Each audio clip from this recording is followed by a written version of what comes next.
안녕하세요. 다시 여러분과 함께하는 저는 심리학자 율리아 라투넨코입니다. 오늘의 흥미로운 주제는 진정한 사랑으로 가는 10단계입니다. 여러분 중 많은 분들이 진정한 사랑을 찾고 있습니다. 많은 분들이 이미 학대자, 조종자, 거의 여러분의 삶을 파괴한 사람들과의 관계를 경험하셨습니다. 그리고 여전히 여러분의 짝이 될 수 있는 그 사람에 대한 믿음은 사라지지 않았습니다. 여러분은 여전히 기대하고 있습니다. 오늘은 진정한 사랑으로 가는 10단계를 살펴보겠습니다.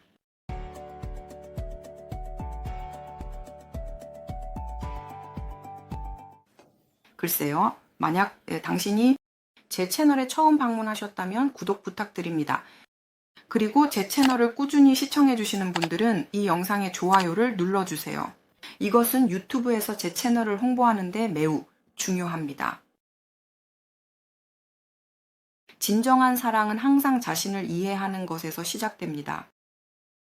자신의 감정, 필요, 반응, 동기를 이해하지 못하는 사람, 그 사람은 다른 사람을 사랑할 수 없습니다. 왜냐하면 자신의 에너지가 왜 내가 그렇게 행동했는지, 왜 내가 그런 말을 했는지, 왜 내가 하고 싶지 않은 일을 하는지, 내가 하지 않을 수 있는지를 이해하는데 소모되기 때문입니다.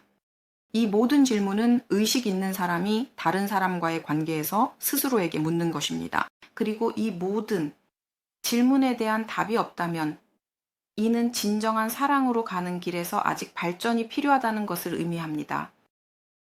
감정지능을 발전시켜야 합니다. 우리 사회에서는 정신적 지능, 즉 사람의 교육이 매우 큰 가치를 지닙니다. 그리고 감정지능의 발전에는 너무 적은 관심이 주어집니다. 그것이 무엇일까요? 감정지능은 사람이 자신의 감정을 인식하고 감정이 생겼을 때 그 순간에 그것을 다룰 수 있음을 나타냅니다. 감정을 구별하는 것은 우리가 7가지 기본 감정이 있다는 것을 알고 있기 때문입니다. 그래서 사람은 그것을 구별할 수 있으며, 즉 그 감정을 명명하고 그 감정을 가지고 있는 사람에게 언어적으로 표현할 수 있습니다. 이 감정은, 왜냐하면 우리의 모든 감정은 외부의 자극을 가지고 있기 때문입니다. 그들은 다른 사람들을 향해 있습니다. 나는 나 자신에게 화가 났다고 말할 수 없습니다. 그것은 자신에 대한 분노가 아니라 수치심이나 죄책감일 수 있습니다. 그리고 진정한 사랑을 향해 나아가는 성인은 그것을 구별할 수 있습니다. 즉, 감정을 식별하고 나 메시지로 자신의 감정을 말할 수 있습니다. 저는 제 채널에서 나 메시지에 대해 많이 이야기합니다. 진정한 사랑으로 가는 첫 번째 단계에 관심이 있다면 제가 가르치는 영상을 찾아보세요. 나 메시지를 구축하는 방법과 모든 성인이 느낄 수 있는 이 7가지 기본 감정에 대해 이야기하는 영상입니다. 사람은 이 감정을 알고 다룰 수 있어야 합니다. 그리고 이 정보를, 이 영상을 사용하여 그것을 배우세요. 두 번째 단계입니다. 진정한 사랑으로 가는 두 번째 단계는 공감 능력의 발전입니다. 그렇다면 공감이란 무엇일까요? 공감이란 사람의 동정심과 감정이입 능력입니다. 많은 분들이 다른 사람의 감정과 융합할 수 있습니다. 이것은 융합이라고 불리며 우리가 내가 느끼는 것과 다른 사람이 느끼는 것을 구분하지 못할 때 발생합니다. 그리고 우리는 다른 사람의 감정을 매우 빠르게 느끼기 시작합니다. 하지만 심지어 우리 자신의 삶에서 그러한 감정의 원인이 없다는 것을 인식하지 못합니다. 즉, 우리는 다른 사람과 융합하고 자신과 자신의 감정을 다른 사람의 감정과 분리할 수 없습니다. 그러나 공감 수준의 동정심은 감정이입이며 이는 존재감이지만 다른 사람과의 융합은 아닙니다. 공감은 또한 사람이 내 안에서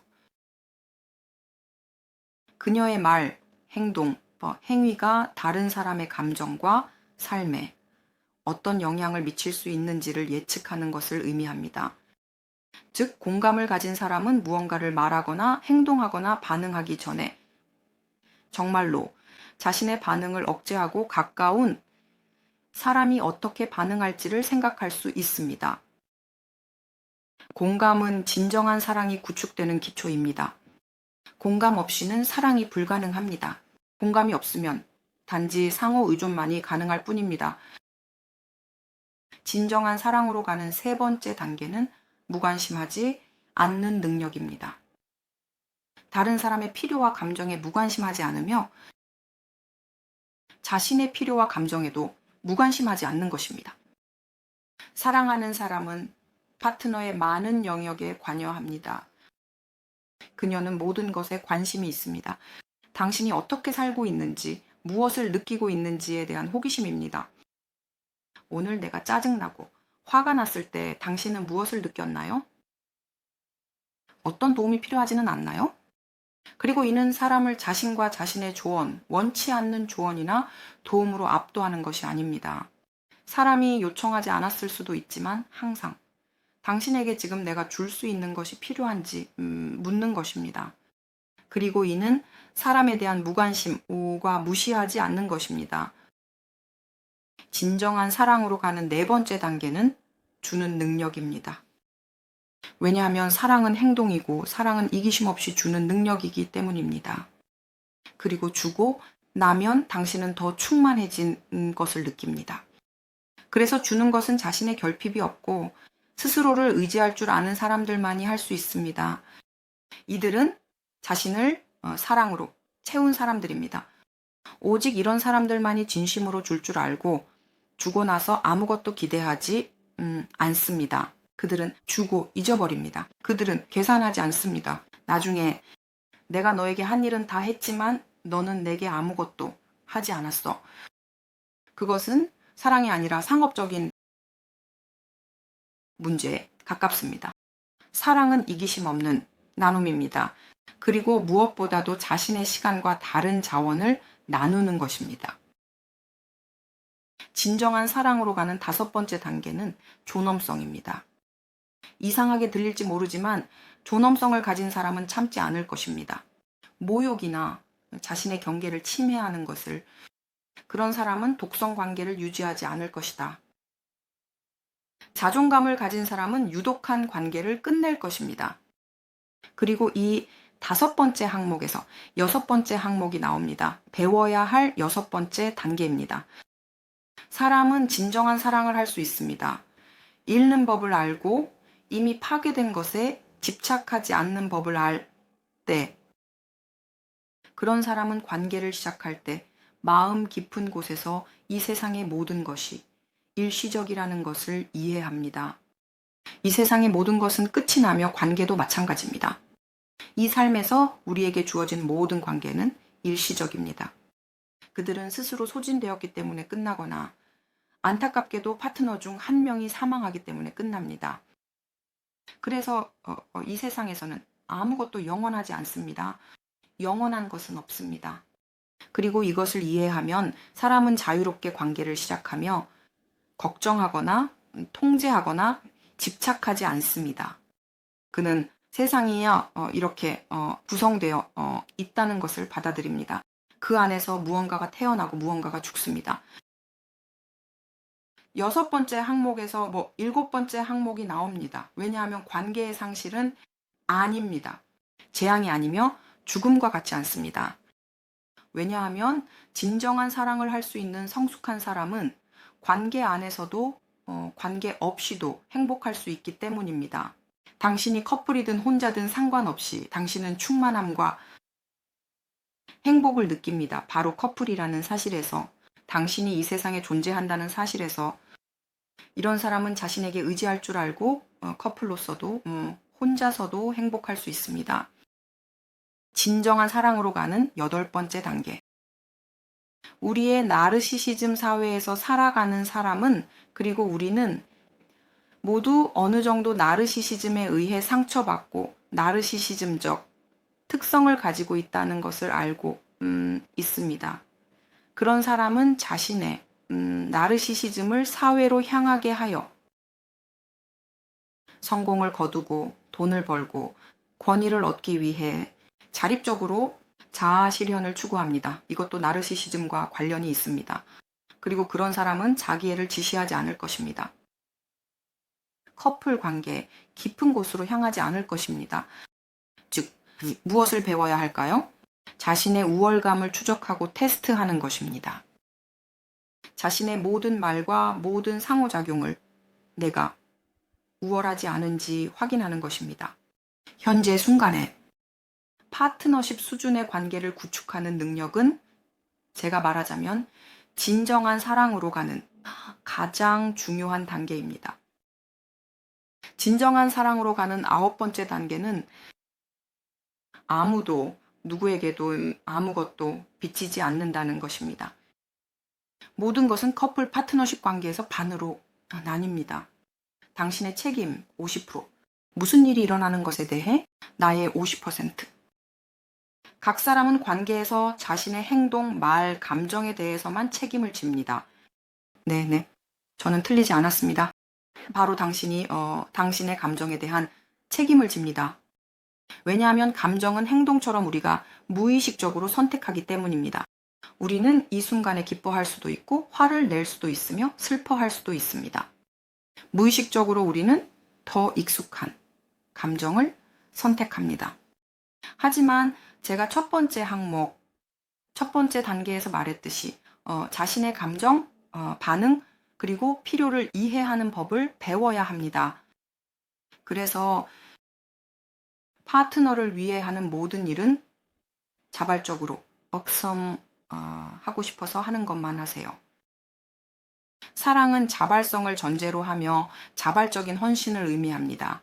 이는 회피하거나 죄책감을 느끼거나 상대를 상처 입힐까 두렵거나 사람을 잃을까 두려워서 하는 것이 아닙니다. 사랑에서 우러나와 자발적으로 하는 것이지 자신을 강요하는 것이 아닙니다.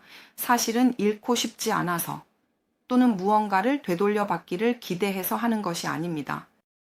진정으로 사랑할 줄 아는 커플에서는 에너지가 한 파트너에서 다른 파트너로 자유롭게 흐릅니다. 당신이 나에게 무언가를 주면 나는 그것을 받아들이고 조금 더 많이 당신에게 돌려줍니다. 당신은 그것을 받아들이고 내게 조금 더 많이 돌려줍니다. 왜냐하면 우리가 줄 때 우리는 실제로 더 가벼워지기 때문입니다. 또는 우리는 더 많이 채워지는 것을 느낍니다. 우리는 비워지는 것이 아니라 이상하게 들릴지 모르지만 채워집니다. 이제 마지막 10번째 단계가 남아 있습니다. 하지만 그 전에 여러분의 좋아요와 구독을 매우 감사하게 생각한다고 말씀드리고 싶습니다. 이것은 제 비디오가 인터넷 공간에서 더 많은 사람들에게 도달하는 데 큰 도움이 되며 여러분의 활동은 제 채널을 지원합니다. 그리고 이 비디오 아래에 댓글을 남겨주세요. 여러분은 이 진정한 사랑을 위한 10단계를 모두 완료했는지 또는 할 수 있는지요. 또는 여러분이 최고의 진정한 사랑을 만나기 위해 얼마나 많은 단계를 더 거쳐야 하는지 적어주세요. 자, 10번째 항목입니다. 그것은 그 정직에 관한 것입니다. 아무리 무섭고 힘든 진실이라도 사람은 사랑하는 사람에게 정직할 것입니다. 하지만 사람은 그 진실을 감싸줄 것입니다. 아주 섬세한 포장으로 하지만 여전히 진실을 말할 것입니다. 왜냐하면 당신이 사랑하는 사람에게 진실을 말하지 않으면 그 사람에게 선택할 권리를 빼앗고 그 진실을 어떻게 받아들일지 결정할 자유를 빼앗는 것이기 때문입니다. 즉, 어떤 형태의 거짓말이라도, 심지어 나는 평화를 위해 거짓말을 한다고 말할 때도, 아니요, 평화를 위해서라도 거짓말은 관계를 끊임없이 파괴하고 미성숙함을 나타내는 것입니다. 성숙하고 진정으로 사랑할 줄 아는 사람들은 서로에게 진실을 직접 말할 줄 압니다. 심리학자 율리아 라토넨코였습니다. 제 채널을 구독하시고 이 영상이 마음에 드셨다면 좋아요를 눌러주시고 새로운 영상을 기대해주세요. 이를 위해서는 알림벨을 눌러 유튜브가 제 새로운 영상을 알려드리도록 하세요. 그리고 제 라이브 스트림을 시청하세요. 그곳에서 여러분의 질문에 직접 답변합니다. 이 영상 아래에 댓글을 남겨주세요. 몇 가지 항목이 더 남았는지요. 진정한 사랑을 만나기 위해서요.